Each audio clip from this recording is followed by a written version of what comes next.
selle algusega on alati kummaline, et hei ja kõik sellised asjad. Aga tegelikult on Raiko ja Margus istumas siin arvutite taga sellepärast, et 48. Dakar startis juba mõned päevad tagasi.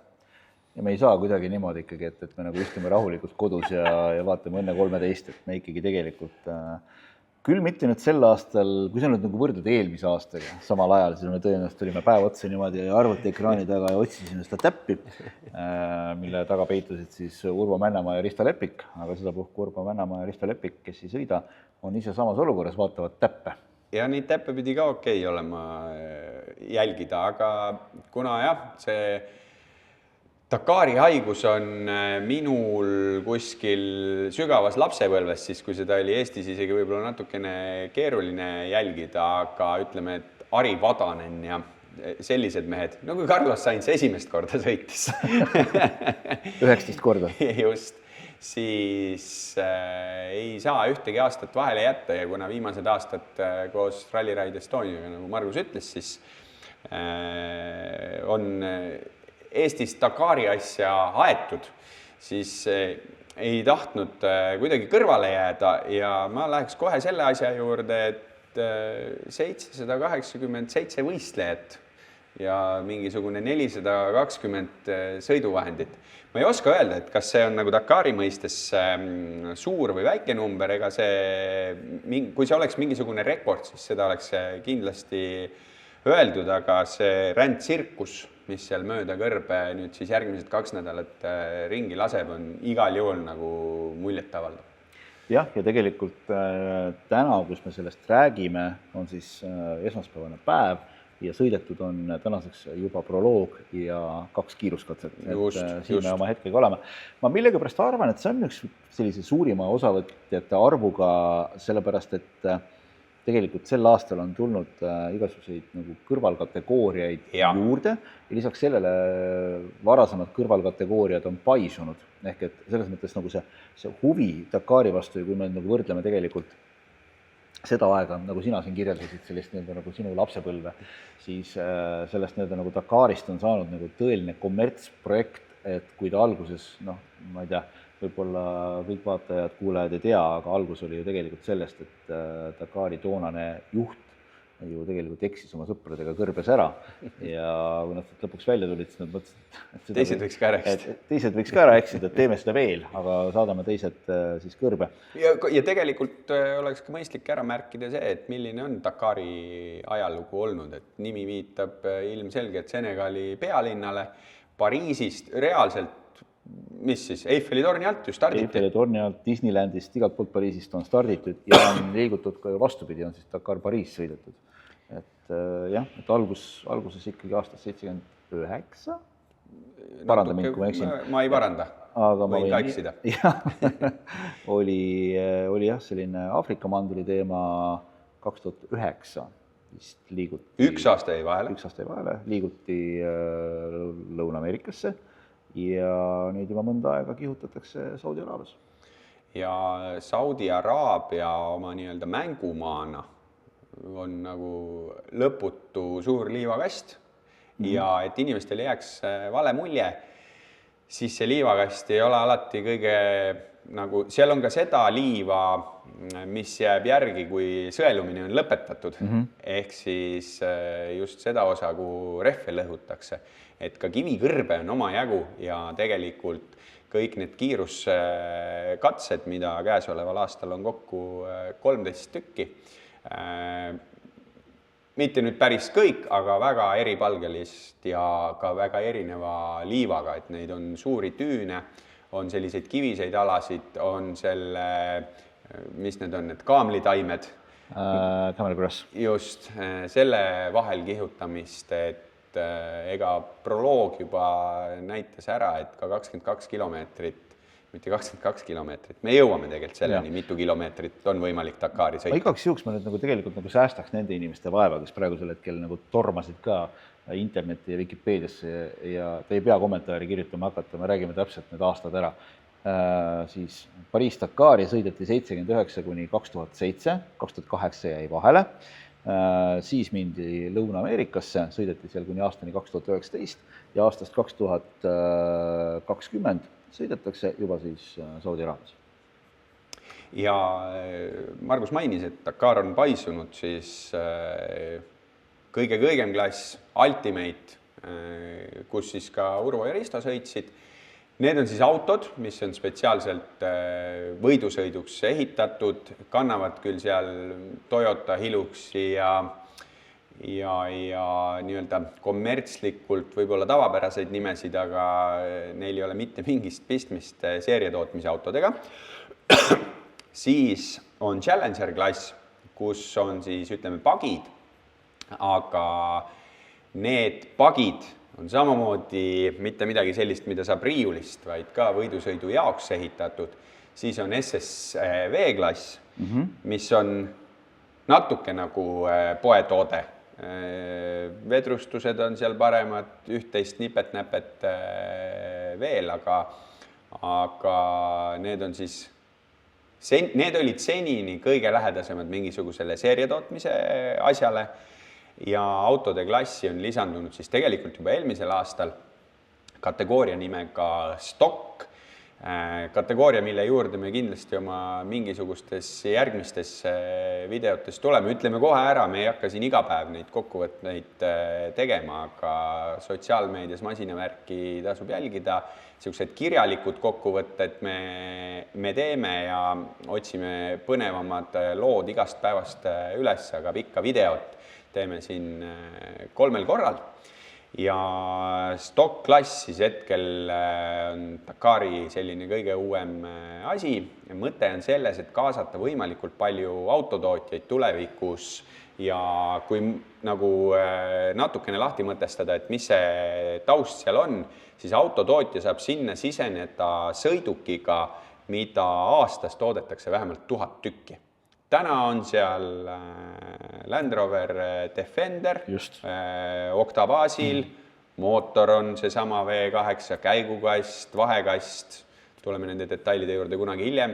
Seal on Toyota Land Cruiser 2 tükki ja 2 Nissan Patrolit. Milliseks see klass tulevikus kasvab, saab olema põnev jälgida, sest et see on ka masinaklass, milles võisteldakse ka maailmameistrivõistluste arvestuses.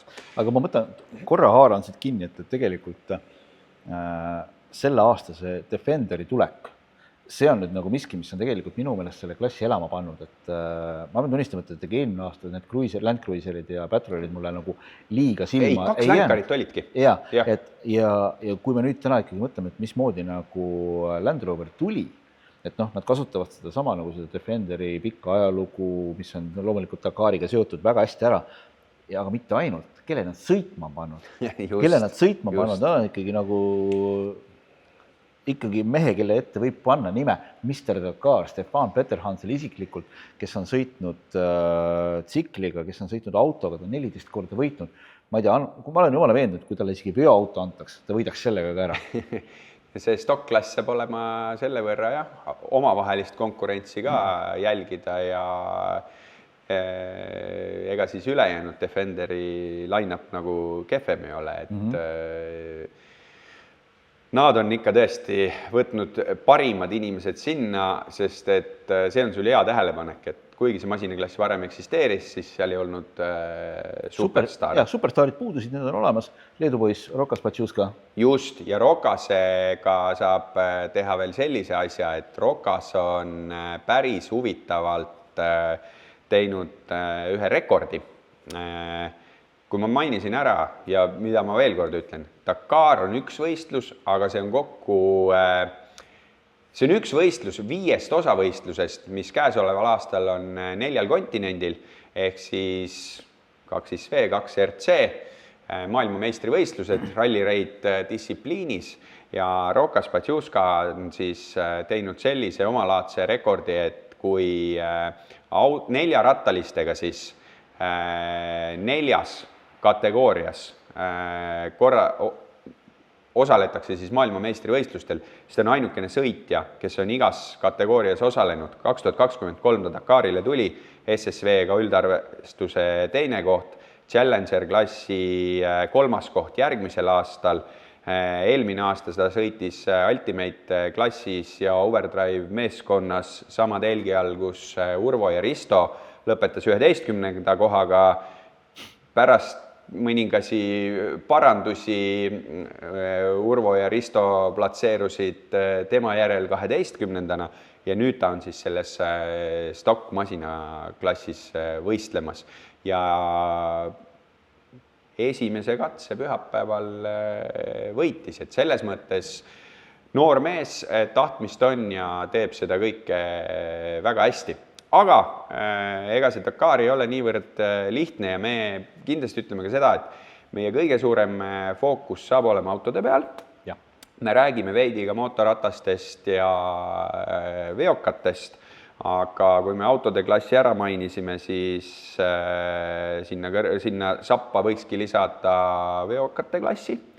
Siis mootorrattaklass, mis jaguneb, ütleme, 2 ja mis omakorda poolitub, ehk siis GP, kus on 15 võistlejat, kes mootorratta üldvõidule võistlevad ja Rally 2, kus on 115 võistlejat, kellest siis mingisugune kogus veel sõidab seda Original by Motulit ehk siis Malle Motot, kus 2017 aastal Toomas Triisa klassivõitjaks tuli, siis see on nagu päris korralik kogus erinevaid klasse, mida lihtsalt ei suuda ära jälgida. Lisaks vist veel see Mission 1000, mis ajab siis sellist rohelist liini elektriga, erikütustega, millega iganes. Ja veel üks huvitav asi on Saudi Next Gen, kus siis, kui eelmisel aastal Yazed tuli ju üldse esimeseks Saudi võistlejaks, kes Dakari võitnud, siis see Next Gen ongi selline programm, kus ei sõideta tervet võistlust kaasa, nad sõidavad üksikud etapid, aga sealt valitakse välja, sinna vist saab 5 tükki ja üks valitakse välja, kes järgmine aasta saab Dakaril siis naftaraha eest sõita. Nagu siuke kõrbeakadeemia võiks just. Ja tegelikult ma saan aru, et see on ka nagu osa sellest nii-öelda nagu Saudi Araabia mootorispordi programmist. Just. Et kui me täna vaatame korraks võib-olla hüppame siit kõrvale, mida seal riigis tehakse, kus omakorda tegelikult mootorisport on pandud siis toomaks inimesi sinna riiki kui turiste. Neil on täna MotoGP, neil on Vormel 1, neil on WRC, neil on Dakar, kindlasti on seal midagi veel, mis neid Extreme-eesid ja Extreme-hassi ja neid nagunii. Ja mõte ongi nagu see, et nad tegelikult nagu pea igal distsipliinil tahavad kasvatada nii-öelda nagu oma sõitjaid ka. Et kas see nüüd nagu igal pool õnnestub, võib-olla nagu Vormel 1 raha osalemiseks on, kas talenti on, me ei tea, aga mulle tundub, et praegusel hetkel just see nii-öelda nagu see kõrbes sõitmine, see võiks olla küll miski. Ja tegelikult me võib-olla hiljem sellest räägime ka, mis on näiteks Yazed Al-Raichi ja Nasser Al-Attiyahhi, kuidas ma ütlen, eelis võrreldes Euroopast tulevate sõitjatega. Et kui sa ikkagi oled liivakastis sündinud, siis sa tegelikult oskad seal liivakastis ka väga hästi sõita, sa oskad neid tüüne lugeda hoopis teistmoodi. See on. Ja ise ju sõitsid ka neid tüüne ja... Jah. Me nägime neid inimesi, kes ei osanud lugeda. Risto kaamera tagant mäletab 2 ATV-d, kes tulid kukerpallis sealt tüüni otsast alla. Mehed olid ilma kiivriteta, üks kaotas tossu, aga tundub, et nad jäid ellu. Aga Dakari klassidest siis kõige sappasi ja 6. korda toimub ja seekord 97 osalejat autod ja veokad Dakar Classic, kus siis kindlasti hoiame pöialt Land Rover Series 3-ga 78. aasta masinaga Carolis Raisis, mees, keda meil on au mõlemal tunda, kes eelmine aasta tegi debüüdi ja lõpetas 3. Nii et väga suured nimed on kohal, mis ongi ka huvitav fakt. 2010 aastast kuni siis 2025-ni kõik võitjad, kes on selles ajavahemikus Dakari üldvõidu võtnud autode klassis, on siis käesoleval aastal nimekirjas ja Nasser Al-Attiyah, Carlos Sainz, Stefan Peter Hansel küll stokkklassis, ja me võiksimegi nimesid jääda lugema, aga sinna kõrvale ikkagi tõelisi väga suuri superstaare nagu ka mujalt distsipliinidest. Sebastian Loeb, teisi kolmandaid kohti on, kindlasti tahaks võita. Carlos Sainzi mainisid? Carlos Sainzi, võib-olla mainisin. Tema püüab oma järgmist võitu uuel margil. Fordiga ta veel võitnud ei ole, ta on peaaegu et iga margiga ebareaalne. Täiesti uskumatu, 63 aastat oled vana, sul on 19. Dakar, sa oled 2-kordne autoralli maailmameister. Ütleme nii, ja seal ei ole märki ka, et hakkaks lõpetama. Ei. Seal on nagu see, et paneme edasi. Mulle meeldis see, kui me jõuame kohe proloogini, aga proloogi järel siis on võimalik kiirematel oma stardikohta valida. Ja mida tegi Carlos Sainz, kui öeldi talle, et nii, sinu kord, kas ma naisele võin helistada? Aga tead, mis ma võib-olla veel kaks nüanssid on välja. Kui me tegelikult täna korra hüppame tagasi aastasse 2025 ja Urvo Männamaa ja Risto Lepiku, mis oli 12. koht, eks. Just. Et arvestades sellega, mis nüüd viimaste aastate vältel on toimunud Dakaril, et ühest küljest ta on siis nagu kestvussõidu maailmameistrivõistluste 2 esimest etappi. Teiseks promootor Aso, kes muuhulgas on ka siis Tour de France'i promootor. Ja kes on ka Veki promootor, ehk siis Le Mans. Ehk siis Prantsuse promootorfirma on teinud supertööd ja tegelikult on suutnud kaasata, see on nagu see, et kui me räägime WRC-st, mis on nagu Eestis täiesti oluline, see on, mõtetakse neid aegu taga, kui oli palju autofirmasid, eks ole. Täna Dakari tulevad sisse seesama Defenderi tulek, eks ole, Land Roveri tulek läbi Defenderi. Et sulle tuleb nagu suuri tegijaid, Ford koos M-spordiga, eks ole, nüüd on Dacia, seal on veel neid häid näiteid, eks ole. Ja iga selle margiga tegelikult tuleb ju nagu tugevaid sõitjaid ka. Mis tähendab seda, et kui me võtame tänase Dakari ja kerime seda võib-olla 10 aasta taha, siis täna tegelikult sinna top 10-sse, isegi top 20-sse sõita on neetult keeruline, sest see konkurents on iga aastaga ainult teravamaks läinud. Ja teine huvitav aspekt, mida ma olen vaadanud juba tegelikult eelmisest aastast, on see, et kui varem räägid, tead, Dakar on selline kogenud meeste ala. Ja, Rokas Patsiuska. nagu näiteks meil on siin Carlos Sainz, eks ole, elu näinud. Aga me näeme tegelikult täna tsiklis, Edgar Gane oli, eks ole, kes pani proloogi kinni ja esimese katsega. Noor kutt. Tegi ka rekordid, on siis noorim mootorratta katsevõitja. Ja tegelikult minu meelest eelmine aasta juba mingid noored kutid tulid peale tsiklis, mis tegelikult on nagu, Dakar ei ole tavaline motokrossi võistlus. See on ikkagi selline, kus sa pead ikkagi väga nagu targalt sõitma. Ja 160 kilomeetrit tunnis kiiruse pealt oma niimoodi nina alt mingit kaarti jälgima. Ja tegelikult autos samamoodi noored poisid tulevad peale. Et see ei ole enam nagu selles mõttes, see on väga huvitav tendents, kuhu nagu liigutakse. Samal ajal, lihtsalt ütleme võib-olla, kui me siin rallist rääkisime, räägime selle Serderidise looga ära. Jordan Serderidis, Kreeka, ma ei oska öelda, on ta miljardär või miljonär, minu jaoks ausalt öeldes need numbrid on nagu nii müstilised juba. Otsustas siis ka, et rallit on sõidetud küll ja nüüd on siis aeg tulla Fordiga ja sõita siis Dakari. Ja tema kaardilugejaks on siis noormees, kelle rallikarjääri ta siin on toetanud, Gregory Münster. Ma arvan, Münsterile see võib olla selline päris huvitav kogemus seal kõrval olla, sest me teame, et rallirajal Münster on Serderidisest kiirem. Mis tunne sul see kõrval olla on? Nad siin esimestel katsetel suutsid mingid, ma ei tea, 30-40 vahel olla. Okay. See on keskpaik. See on täitsa okei tegelikult ja mõtleme niimoodi, et Serderidis, mulle meeldivad sellised mehed. Tal on võimalusi, ta käib, ta proovib, ka WRC katselõpu intervjuudes fantastilised kommentaarid. Nüüd sa oled 61 ja sa oled Dakaril rookie. Aga Münsteri perekonnast rääkides, siis mõlemad vennad, tegelikult ka Gregori vend Charles on sõitnud Rally 2 ja on siis Challenger klassis KTM X-Bow'ga Charles Münster sõitmas ja mis on veel, siis SSV klassis sõidab 8-kordne rallycrossi maailmameister Johan Kristoffersson, kellel küll kohe proloogil suutis seal midagi ära lõhkuda, aga esimese katse starti peale tugevat autoehitust jõuti kohale ja neid nimesid, ma arvan, et võiks nagu lõputult sealt protokollist, sa leidsid ühe huvitava asja veel? Jaa, teeb siis oma debüüdi Dakaril selline mees nagu Mark Munstermann. Ma arvan, et Mark Munstermann ei ütle mitte midagi. Samamoodi tegelikult võib-olla lihtsalt protokolli lappides, kui sa liiga hästi asju ei tea, ringraja maailmas Franz Hermann ei ütle sinu jaoks ka mitte midagi. Mul üks sõber ütleski selle nalja peale, et oleks võinud sama nime võtta.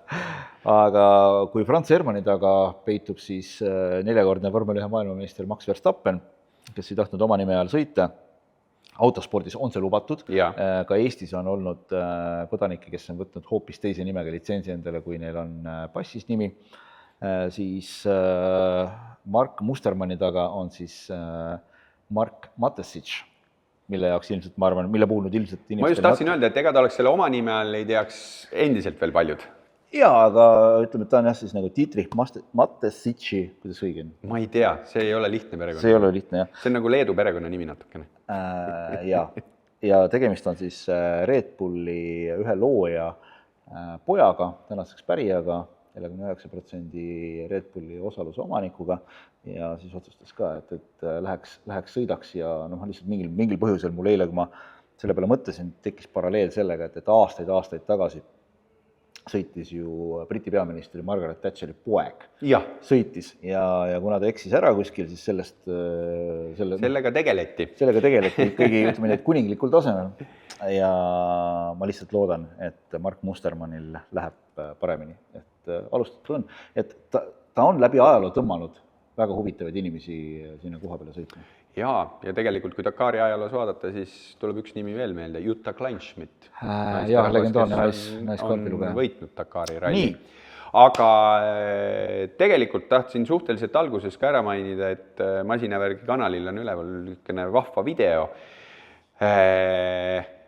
kus siis Silver Kleiman õnnestus temal saada kaamera taha Nasser Al-Attiyah ja teha temaga põnev vestlus sellest, et milline on olnud tema karjäär, nii et vaadake see ka kindlasti üle.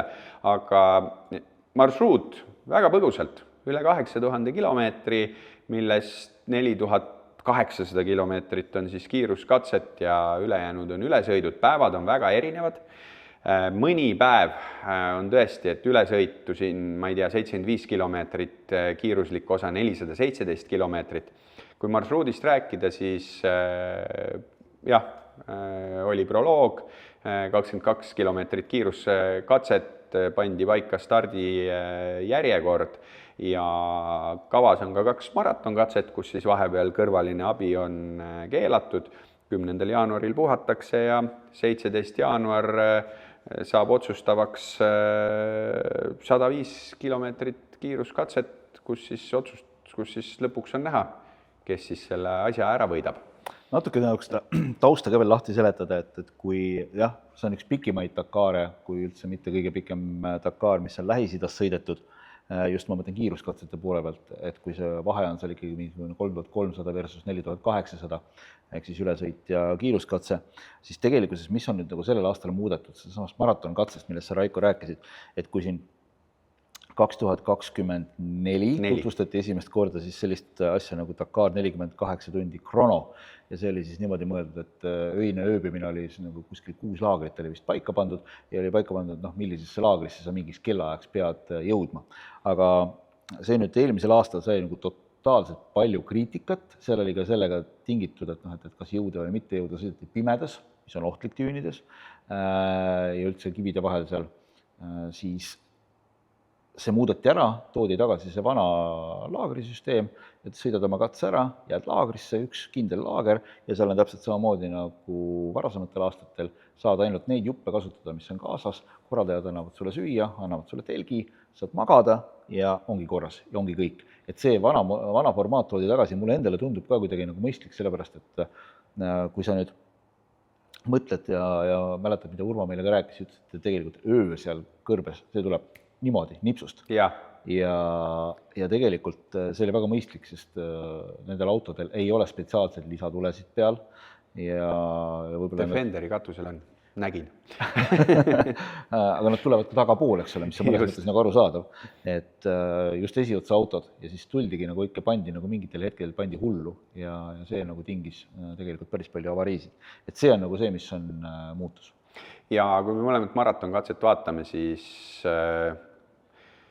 päeva ilma kõrvalise abita kokku põhimõtteliselt 800 kilomeetrit kiiresti sõita saab huvitav olema. Ja üks nüanss, mis on veel nüüd nagu võrreldes varasemate aastatega, ehk et on mõeldud rohkem siis nii-öelda taustajõudude peale. Sest kui varasematel aastatel ta ikkagi on olnud niimoodi, et piltlikult öeldes, kui viimane auto veereb sul laagrist välja, siis on enam-vähem sul ka juba asjad kokku pakitud ja saatemeeskond hakkab siis sõitma mööda kindlat trajektoori. Ka nendel on oma see kaart, ehk siis roadbook on ees, mida mööda nad sõidavad, sest keegi ei taha pärast mingisuguseid saateautosid otsida kusagil mööda kõrbe taga, eks ole. Ja liiguvad siis järgmisesse laagrisse, jõuavad kohale, löövad selle laagri selle ülesse ja tegelikult see peab kõik toimuma väga kiiresti, selle põhjusel, et esimesed tulevad sul juba kuskil selline 5-6 paiku õhtul, sõltuvad päevast laagrisse. Ja see tegelikult pani nagu kogu selle saatemeeskonna tohutult proovile, mõnikord isegi ütleme nii, et nad ju said kordades vähem magada kui sõitjad ja see tekitas jälle taaskord omakorda mingisuguseid liiklusohtlikke olukordi teedel ja nüüd siis on tehtud niimoodi, et hästi palju on selliseid korduvaid, et sa teed ringi ära seal piirkonnas, tuled sinna laagrisse tagasi ja äkki vist ongi kogu selle 2 nädala peale 6 laagrit ja see vist muuhulgas sisaldas ka seda Rihadis olevat ühte puhkepäeva. Väga mõistlik lahendus. Proloog, 74 kilomeetrit ülesõitu, 22 kilomeetrit katset, suhteliselt tugeva esituse tegi Mattias Ekström. Urvo Männamaa kommentaar oli, et rallikrossi mees peabki terav olema. No, jah, talle sobivad ja DTM-i taust ilmselt ka nagu halba ei tee. Aga Fordid selles mõttes alustasid tugevalt, me jõuame selleni, et millised on erinevad strateegiad siin esimestel katsetel olnud, aga tema järel oli kohe Ameerika sõitja Mitch Guthrie, ei tea jälle, kuidas seda nime hääldatakse täpselt. Ma arvan, et see oleks päris hästi. Ja samuti Fordi sõitja siis. Ja, aga tema kaardilugeja Mr. Walsh on ikkagi selles mõttes, kui sa nüüd nagu vaatad, see ei ole nagu lihtne mees. See on ikkagi, ta võiks vabalt olla ülemaailmne selline Movembri tunnus nagu.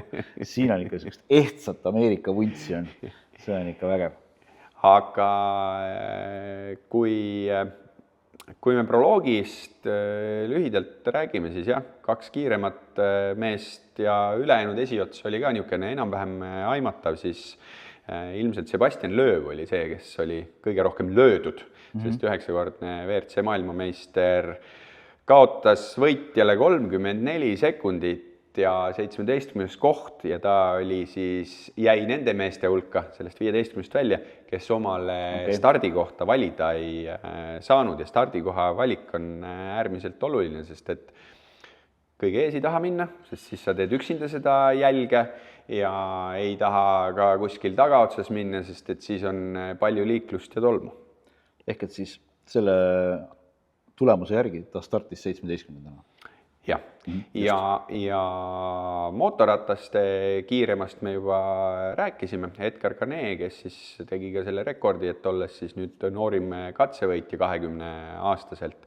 Ja eelmine aasta oli tema esimene Dakar, seal ta siis võitis selle mootorrataste Rally 2 arvestuses ja nüüd ta on siis GP-klassis ja igasugust kiirust on nagu mehel kotiga kaasa võetud ja kui kiiremad läbisid selle raja 11 minutiga, siis Niels de Riek, kes igal juhul sihtis poodiumi kohta, läbis selle katse 2 tunni 43 minuti ja 29 sekundiga, sellepärast et ta oli 2 korral tehnilise probleemiga silmitsi ja lõpuks viimased 3 kilomeetrit mees lükkas mootorratast käe kõrval. Aga ma ütleks, et selline ongi Dakar proloogil, kui sul on vaja 3 kilomeetrit mootorratast käe kõrvale lükata, siis sa ei jäta pooleli, sellepärast et sul on 2 nädalat võistlust ees ja sa iial ei tea, mis koha peal sa lõpuks võid lõpetada, isegi kui sul on selline kaotus nagu 2 tundi ja 43 minutit. Ma arvan, et siin tegelikult üks mees võiks rääkida ka sellest pikalt, kuidas on tsiklit lükata.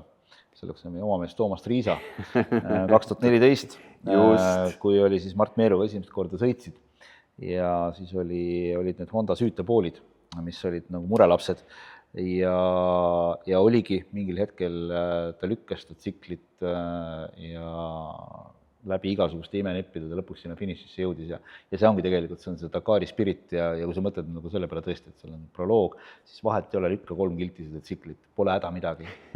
Liiva sees ei ole lihtne, ma tean. Aga kuidas see on, et kui sina ei saa kiirust kätte, siis kiirus saab sinu kätte või? Jah. Oli niipidi. Siis ma arvan, selle proloogi lõpetuseks saame panna siia ühe päris emotsionaalse video, sellepärast, et sakslane Daniel Schröder, kes kirjutatud on, et see on Volkswagen Amarok, nagu kõigi teiste autodega, siis Volkswagen Amarokist on seal vähe järgi. Mitte siis esimest kiiruskatset, vaid proloogi. Sõitis 1 kilomeetri, tegi ühe väikse eksimuse ja tema emotsioonid, olge lahke.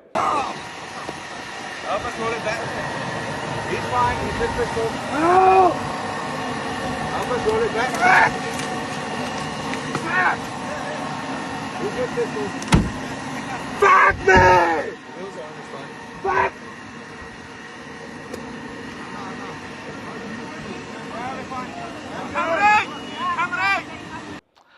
Jaa, pühapäevane päev ja siis läks juba nii-öelda nagu päris sõitmiseks ja see baas, kus siis oli proloog, avamine ja kõik muu on Janbu, selline Jandu. Jah, selline kena koht. Ja seal siis tegelikkuses läks nii-öelda juba natukene nagu tõsisemaks sõitmiseks ja oli tegelikult üsna emotsionaalne hetk finišis, sest katsevõidu sai see ei ole ka nüüd lihtne nimi. Ma perekonnanimi ütlen ära, aga ma ei mäleta, mis see eesnimi. Julien Demevius. Ja, just. Belgia sõitja. Just, ja on otsapidi ralliga ka seotud olnud, aga olulisem on see, kes istus tema kõrval. Mathieu Baumel, kes on siis 3 või 4-kordne... 4 korda Nasseri kõrval. Jah, on Nasser Al-Attiyah kõrval. Ja ma tuleks selle juurde, et kasutaks ka siis õigeid termineid, et mitte kaardilugeja, navigaator. See on natuke nagu teistmoodi, ta ei ole päris selline kaardilugeja teema, sest me mäletame ka Risto Lepik ütles, et seal ikkagi mõnikord olid kilomeetrite kaupa vait, et lihtsalt läksid. Aga Mathieu Baumel, tema imeline tagasitulek, sest tegelikult eelmine aasta tegi Dakari ära, ja siis... Ta läks pealtvaatajaks... Ja räägi see lugu ära, sa tead täpsemalt. Ta läks pealtvaatajaks Monte Carlo rallile, mis siis sellel aastal on ju siis Gregor Munster see, kes tuleb Dakarilt ja läheb kohe autorooli Monte Carlo rallile. Need on ikka väga-väga lähestikku. Sebastian Loeb on teinud triki, et olnud Dakari poodiumil ja võitnud Monte Carlo ralli. Aga Mathieu Baumel läks vaatama rallit ja tee peal olid mingisugused ummikud ja ta läks ühele mootoratturile, kui ma õigesti mäletan, appi, kes oli seal hädas. Ja see on üks jaburamaid asju, kui sa oled terve elu tegelenud mootorispordiga kõrgel tasemel ja sattuda liiklusõnnetusse nii, et sa ise ei ole isegi masinas sees, vaid jalakäijana kedagi abistamas. Ja ta seetõttu kaotas oma ühe jala ja teist opereeriti mingisugune 4 korda, ehk ta jäi siin sõidukite vahele. Ja mida see mees ütles põhimõtteliselt operatsioonilaualt tõustes, et see väike asi, et mul siit altpoolt põlve pole jalga, ei tähenda, et mina jätan oma unistused ja karjääri pooleli ja 11 kuud hiljem, palun väga, mees on, me saame öelda poodiumil, sest katsevõitjad saavad medaleid. Jah, katsevõitjad saavad medalid ja Mathieu Baumeli puhul siis tõepoolest parem jalg põlvest amputeeritud. Ta kasutab 2 erinevat proteesi muuseas. Üks on ju, ta ju tegelikult autos on ilma jalata. See on kuskil seal, talle tehti niisugune ukse siis jala hoidmiskoht. Et see on ikkagi päris huvitav, et need inimesed on teistmoodi mindsetiga ja ma arvan, et väga oluline ükskõik kus või mis sul elus juhtub, allaandmine on nagu see kõige viimane asi ja noh, Dakaril sees, väljas neid näiteid ja neid inimesi on väga palju. See on jah, ütleme nii, et lugude jutustamise selline masterclass, et sealt ikkagi neid lugusid tuleb päris palju. Aga 305 kilomeetrit katset tähendas seda, et kui see oli lõppenud, siis top 10 oli 5 Fordi. Ja kui vaadata Fordi nii-öelda eelmise ja selle aasta osalust, siis Fordil on ka 3 või 4 autot rohkem. Minu meelest 7 versus 11 peaks olema. Jah, 7 versus 11 masinat ja ma siia märkmetesse panin, et Fordil oli kunagi, see kusjuures ei olnud Henry Ford, seda ütles keegi edasimüüja, mootorisport oli väga au sees ja Fordi edasimüüja pani õhku lause, et win on Sunday, sell on Monday, et nad küll ei võitnud, nagu me ütlesime, siis minil sõitev ekipaaž võitis ja sinna Mini ja Fordi meeste vahele suutis ennast veel ära sättida Nasser Al-Attiyah Daciaga ja Fordi kõige kiirem mees oli mees, kes tegelikult sõidab eelmise ühe põlvkonna vanema Fordiga, ehk ei ole tehase tiimi mees, vaid nii-öelda privateer. Ja meil on selle üle hea meel, sellepärast, et selleks meheks oli Martin Prokop, kes on junior WRC, ütleme, kõige kõrgemate kohtade peal Urmo Aavaga võidu sõitnud ja ka siis 2009. aastal junior WRC maailmameistriks tulnud ja ta on alati, ta on Dakaril äkki 10 korda osalenud, ta on alati lõpetanud, ta on alati top 10 piirimail olnud, tal on 5.-6. kohti, ma arvan, pooled nendest ja mina nagu väga loodan, et see kiirus jätkub ja ta suudab taaskord väga tugeva tulemuse teha siis just niisuguse nii-öelda erasõitjana. No siin on võib-olla oluline ära mainida ka see, et kes siin nii-öelda nagu kellega koostööd teevad, et tegelikult Fordi masinad on ju koostöös M-spordiga tehtud, eks ole? Mitte tehtud. Ma jääks selle juurde, et need autod, nagu enamus neid Ultimate klassi masinaid, need on tehtud kuskil Lõuna-Aafrikas erinevatel tiimidel. M-sport on nüüd siis ma võin nüüd eksida, aga minu meelest tema on nagu käitaja, nagu tiimi haldaja. Ja mingisugusel ajahetkel M-spordil olid kodulehel kuulutused üleval, nad otsisid võistlusmehaanikuid ja insenere ehk et suurendasid väga palju oma personali just selle Dakari projekti peale, sellepärast et kui me rääkisime siin Defenderi stock-klassist, siis Fordi nii-öelda tehase tiim, kus siis on Ameerika raha tugevalt sees, me mainisime ära seal Mattias Ekströmi, me mainisime ära seal Mitch Coutre, aga seesama Carlos Sainz, kelle nime me oleme mitu korda öelnud, on siis sinise ovaaliga oma järjekordset võitu püüdmas. Jah, ja Dacia taga on siis tegelikult ProDrive, eks ole? Just. Teada-tuntud Briti võidusõidutehas, võiks isegi tegelikult öelda. Kellega muuseas Defenderiga tehti samamoodi koostööd, Defenderi projekti taga oli ka väga palju ProDrive'i käsi. Nii taga on ka ProDrive või? Kunagi oli, ma tean. Kunagi oli, praegu on see, ma ei tea, see X-Ride tiim. Õigus, see on see sakslaste... Just, õige, meenub. Ja kui me võtame veel nüüd nagu lahti, siis tegelikult Toyota Gazoo Racing, seal taga on siis ka tegelikult Belgia meeskond Overdrive, eks ole. Ja autod on samamoodi tegelikult Lõuna-Aafrikas tehtud ja Overdrive'iga on siis väga lähedalt seotud Christian Loriot. Et tegelikult me päeva lõpuks vaatame, et kogu see nagu võidusõidu maailm on nagu ikka nii neetud pisike, ehk et siit on meil Adrian Newey on veel puudu. Aston Martinil on võimalus kindlasti ju maastureid ehitatakse aastas 1000 tükki, et stock-klassi, miks mitte? Midagi luksuslikku. TBX 707-ga tulla. Aga mootorrataste arvestuses jätkas Edgar Canet ja top 3 jäi tegelikult samaks. Ehk siis Edgar Canet, eelmise aasta võitja Daniel Sanders ja siis kui esimesed 2 meest sõidud KTM-iga, siis Honda mees Ricky Brabec nende sabas. aga nagu ma ütlesin, siis kõiki detaile ei hakka läbi lappama. Veokad. Aga veokad. Ja veokates, kui sealt seda esimest otsa ikkagi juhivad need inimesed, kes on seda siin juba pikalt teinud, Martin Mačik, siis hea meel on selle üle, et Vaidotas Sala, kes siis nüüd teist aastat sõidab veokatega, esimese kiiruskatse järel oli 4. positsiooni hoidmas ja need minutites seal vahed mingi 6-7, mitte midagi, kõik on veel lahtine ja klassikutes siis Karolis Raisis samamoodi leedukas. Leedus on see omamoodi rahvussport. Siis ka 3. kohal ja mulle väga meeldib see Karolis, kui ta eelmisel aastal ühtegi katset ei võita, aga kokkuvõttes tuli 3., siis tuleb meelde ikkagi temaga ühistel sõidupäevadel see Land Roveri mantra, mida ta seal alguses ütleb, et as slow as possible, as fast as necessary. No Sala puhul muidugi ma nii palju ütlen, et ma arvan, et see, et ta nagu veoauto peale läks üle, see oli õige valik, sest temal nagu sõidustiili, ma arvan, Dakaril veoauto nagu suudab kõige paremini kuidagi ära manageerida, sest see on ikkagi täiesti ebareaalne, mismoodi see vend sõidab.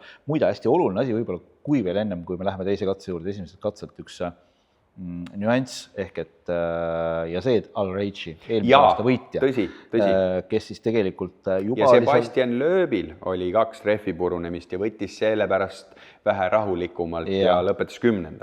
Aga see Al-Reichil oli siis tegelikult üldse nagu ei olnud see algus, oli nagu konarlik ja siis selle tagatipuks ta ei leidnud ühte seda waypointi ehk siis kontrollpunkti ülesse, siis läks kirja veel ka kiiruse ületamine ja see tõi kokku 16 minutit trahvi.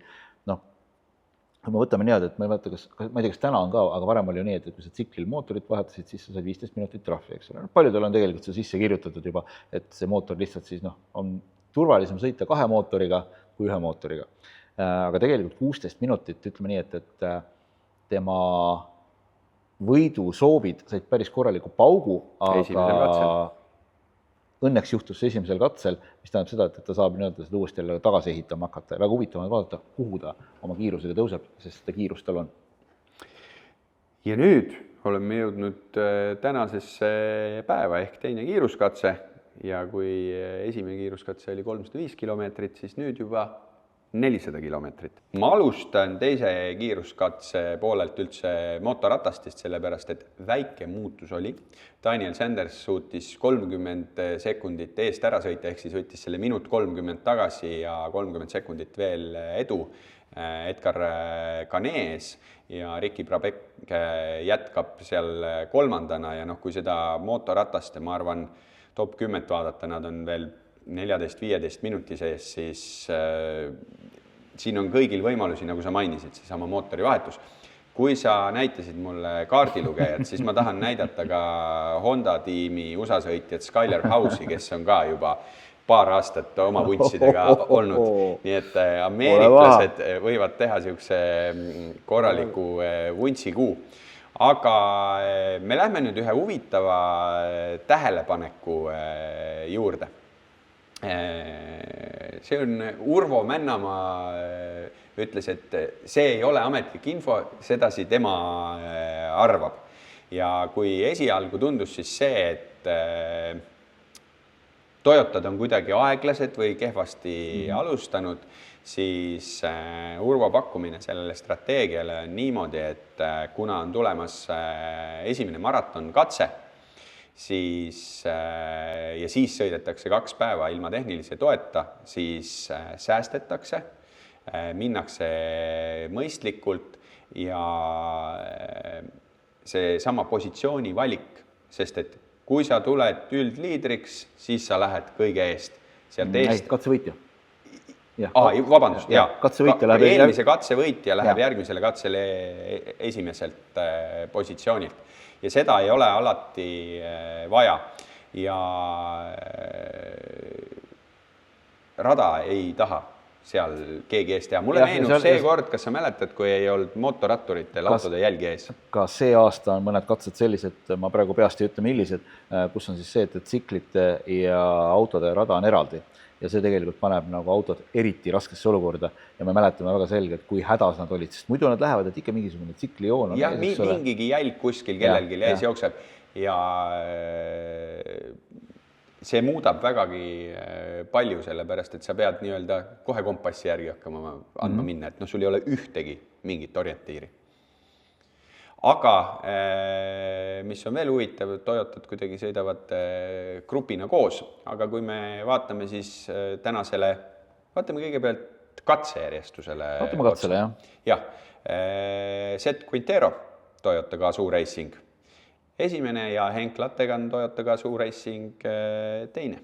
Ja kolmandana siis, ja see, et Al-Raichi, ja kui me vaatame neid vahesid, siis tegelikult nüüd selle 400 kilomeetrise katse peal, mille läbimiseks kulus pea 4 tundi aega, minut 42, minut 56, et üsna nagu ühes pundis tõepoolest. Ja tasub ka tänase katse nagu tulemusi sealt veel edasi vaadata, sellepärast, et mis siis 1, 2, 3, 4, 5 Toyotat. Jah, 5 Toyotat. 5 Toyotat järjest ees, esimesed Fordid teises 10.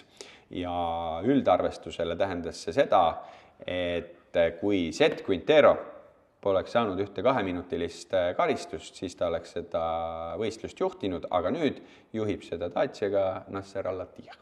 Ja esimene ots on siis hetkel Nasser Al-Attiyah Dacia, 7 sekundit temast maas Seat Quintero ja siis Demevius ja Baumel kolmandana, nii et tänase päeva lõpuks me leiame nii-öelda kõrgelt ja tugevalt alustanud Fordid 8. ja 10. kohalt, et Mattias Ekström 8. ja Carlos Sainz 10. Jah, aga samal ajal vaatame nagu katse tulemust, siis me näeme, et homme Quintero esimesena rajal, Lattegan teisena, Al-Raichi kolmandana ja liider, Nasser Al-Attiyah, läheb rajale 8. mis tegelikkuses, ütleme, et annab talle teatav eelise, aga nüüd ongi seesama Urvo poolt välja toodud taktika, eks ole, et on sisse kirjutatud, et suure tõenäosusega Toyotad saavad homme tappa. Mitte nüüd, et nad on kuskil 20, aga nad ikkagi tegelikult navigeerimisega kaotavad aega. See on alati niimoodi Dakaril olnud, kindlasti mingid väikesed erandeid on olnud, aga reeglina nii, et esimesena lähed, siis väga ikka esimesena ei lõpeta. Ja see muidugi paneb tõesti väga huvitavasse olukorda, kus siis seesama maratonkatse, eks ole, mis annab neil maratonkatsel parema stardikoha tõenäoliselt. Absoluutselt. Ja siis seal juba rünnatakse. Nii et see on päris pull, mismoodi seda strateegiat tehakse. Me veel kord ütleme, et see ei ole ametlik strateegia, see on Urvo Männamaa poolt välja öeldud, aga selles on minu jaoks täiesti nagu loogika olemas ja loogika sees, nii et selles mõttes on tõepoolest päris huvitav. Ja kui vaadata kiiresti peale lihtsalt Challenger ja SSV klass, siis seal ei ole ka keegi veel kuhugi kellegi eest ära põgenenud, et vahed on väikesed, mingisuguseid üllatusi ei ole, aga veoautod. Stage ehk siis katse, hollandlane Hužink, kes sai ka väikese penalti, võttis katsevõidu, vaid ootas Sala 32 sekundit temast maas ja Martin Mačik siis minut maas. Ja üldarvestuses tähendab see hetkel seda, et kuigi kas kolmandana äkki Van den Brink lõpetas tänase katse, siis tema juhib ja vaid ootas Sala on hetkel teine ja Martin Mačik, kes siis läheb oma onu jälgedes vist, kes on, ma ei tea, kui palju kordi võitnud. Neil on jah terve suguvõsa selle veokatega sõitnud. Ja Mačikute perekond on ka väga tublid rallireidi fotograafid, kelle teenust on ka Rallyride Estonia kasutanud. Nii et igal juhul on Leedu poolel seal väga tugev seis olemas ja vaid ootas Sala, kuigi ma ütlen, me oleme endiselt veel selle asja alguses. Siin ei saa mitte midagi. Dakari puhul on see alati nii olnud, et ega siin alguses, ütleme, põhiline Dakar hakkab pihta pärast puhkepäeva. et siis on nagu terad sõkaldest eemaldunud ja tihtipeale on ka need, ma ei tea, kas tsiklites sa vaatad, kuidas nagu need kutid, kes lõpuks nagu poodiumile tulevad, need nagu vaikselt tulevad tagant nagu üles, kiiret ei ole kuskile, et alguses sõidavad ja muide tänase katsejärel Nasser Al-Attiyah ütles ka, et tegelikult kõik oli hästi, umbes nagu see Silveriga tehtud intervjuust, maailma kõige chillim tüüp, et kõik on hästi, et me oleme väga rahul oma positsiooniga praegusel hetkel ja homme ongi raske ja ta ütles, et homme saab olema navigeerimise seisukohast, kui sõidetakse siis seal samas Alula ümbruses, kus nad täna õhtuks ennast laagrisse panid, sõidetakse nii liiva sees kui ka sellist kivide vahel ja ta ütles, et see navigeerimine selles piirkonnas, et see on väga selline keeruline piirkond, kus nii-öelda nagu hakkama saada, et selles mõttes, ja ta rääkis kerge muigiga suunurgas, et et väga tore, et te olete poisid, kihutage selle ees, et vaatame, siis homme saama hakkab. Aga ma tahan ka ära mainida ikkagi siia lõppu klassikut, sellepärast, et suurt aplausi on Karolis Raisis väärt. Klassikud, esiteks, nad ei sõida kiiruse peale. Neil on vana hea siuke, ma ei tea, regularity ralli või kuidas seda nimetatakse. Nad korjavad seal oma punkte, kellel on vähem, see on eespool. Võttis täna siis oma esimese Dakari katsevõidu ja üldarvestuses siis ta samade punktidega hetkel positsioneerub siiski eespool. Ma ei tea, kuidas, mille järgi seal täpselt vaadatakse, sest sekundeid keegi taga ei aja ja on itaallase Leva ees, kes siis Mitsubishiga sõidab, nii et väga vana masin on hetkel Dakar klassikut juhtimas ja siin praegu vaadates siis Dakar klassiku punkti arvestuses samamoodi 10 tükki, kes ei ole veel ühtegi mingit ka karistust saanud, neil on kõigil veel võimalus. Nii et ma ütleks sedasi, jälgige masinavärgi sotsiaalmeediat, sest et me igal päeval teeme kirjaliku kokkuvõtte. Videopäeviku teeme siis, kui järgmise nädala alguses. Ma arvan küll, et võiks teha, et siis on nagu mingisugused jõujooned paika loksunud ja tõepoolest, nagu Raiko ütles, hoidke masinavärgi kontol pilk peal. See on nüüd nagu selline suhteliselt, ma julgeksin isegi öelda, Eesti üks hetkel kõige tugevamaid Dakari uudiste edastajaid. Ei, nii on. Ja muide lõpetuseks, ma ei ole suur ChatGPT ja AI kasutaja. Ma ei tea, kuidas sinu Mina ka mitte. Mul on kolleeg kaamera taga, tema kasutab. Aga ma lasin tõesti huvi pärast läbi selle, et milline, kui sa võtad nagu Dakari katsed ja need tingimused, kus sõidetakse, eks ole. Sest on ju läbi aegade räägitud, et ma ei tea, tüünides on üks mark parem, kivide vahel on teine mark parem, eks ole. Et võttes arvesse katsete iseloomu, milline masin omab kõige rohkem eeliseid või ühesõnaga, mis on nagu võitja auto. Ja overall oli siis see, et most well-rounded on siis Ford Raptor TX+, tuuakse välja tema siis seda Coyote V8 5-liitrist mootorit. Okay. Suurepärane kiiruse, vedrustuse ja kestvuse selline sümbioos. Kõige nagu vastupidavam pikkadel katsetel Toyota Hilux, mis on tegelikult, me teame, et Hiluxil on see aasta uus mudel, eks ole, kergem raam. Ford on samamoodi tegelikult väikse uuenduse läbinud. Ja on seal käigukastis tehtud muudutusi ja te öeldakse, et just nagu selliste pikkadel nagu maratonkatsetel on see, kus nagu Toyotal võiks olema eelis. Dacia Sandrideri kohta, mida siis ajab edasi, kas see oli 3-liitrine V6 mootor vist? Jah, just. Et seal on nagu strong pace with risk management in deep sand. Et see on nagu see, et tegelikult see on masin, mille kohta ei osata veel öelda midagi. Ja Mini kohta öeldakse, et see on wildcard, aga sellega ma olen nõus, sest Mini on nii kaua olnud. Neil on teadmised olemas kõik, aga selliste nagu suurte tehaste nagu Fordi ja Toyota vastu ongi tegelikult keeruline saada. Et selles mõttes nii nad ütlevad, aga ma arvan, et kui me järgmine kord siin sinuga Raiko maha istume, siis me saame vaadata. Mis AI siis arvas? Mis siis AI arvas, jah? Kui ma praegu vaatan sellele ajakavale peale, 2 katset tehtud ja proloog, maraton katse jääb siia, 2 pikka katset veel, ka puhkepäev jääb siia meie väiksesse pausi, aga siis me oleme kindlasti juba üle poole ralli ära sõitnud. nii et kohtumiseni, tšau! Tšau!